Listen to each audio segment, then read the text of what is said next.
कि भले भरल पूरल कुलिए परिवार लगता हो परिवार लगता एगो जीजा जी बिना घर वायना लगता एगो जीजा जी बिना घर वायना लगता एगो जीजा जी बिना घर वायना लगता कि भले ही भरल पूरल कुलिए हर परिवार लागता हो हर परिवार लागता एगो जीजा जी बिना एगो जीजा जी बिना अरे घरवा अनार लगता एगो जीजा जी बिना घरवा अनार लगता भले ही भरल पूरल कुलिए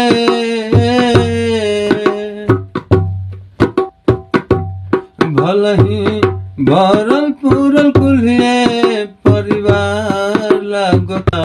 हो परिवार लगता एगो जीजा जी बिना एगो जीजा जी बिना घरवा अनार लगता एगो जीजा जी बिना घरवा अनार लगता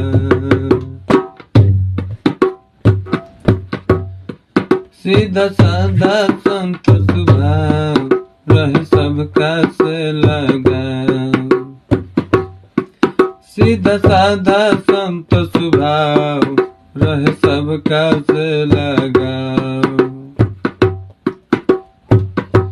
कि अब तो सुन सन अंगना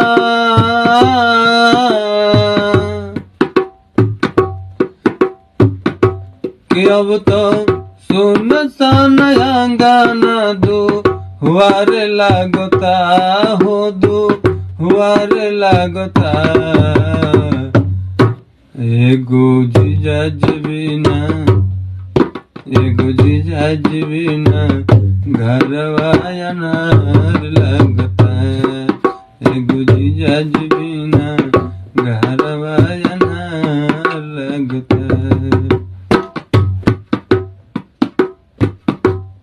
एगो बेटा दूगो बेटी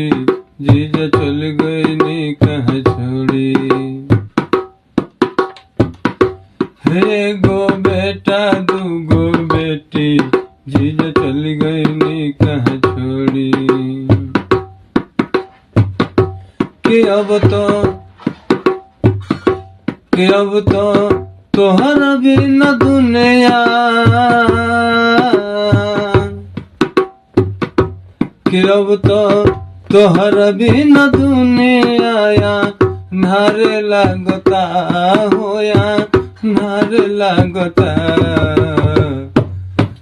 एगो जीजा जी बिना एगो पापा के बिना घरवा अनार लगता एगो जीजा जी बिना घरवा अनार लगता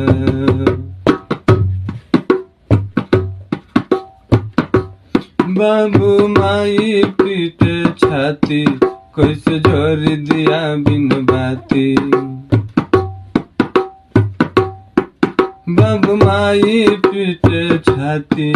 कैसे जोर दिया बिन बाती कि अब तो राहुल उपेंद्र के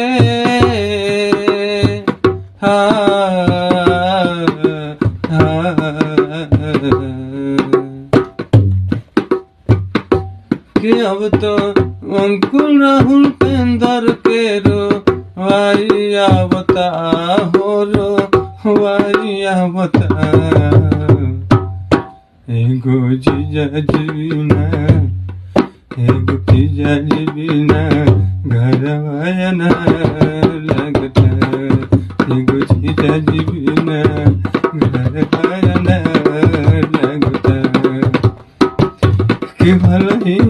भरल पूरल कुलिए परिवार लगता हो, परिवार लगता। एगो जीजा जी बिना,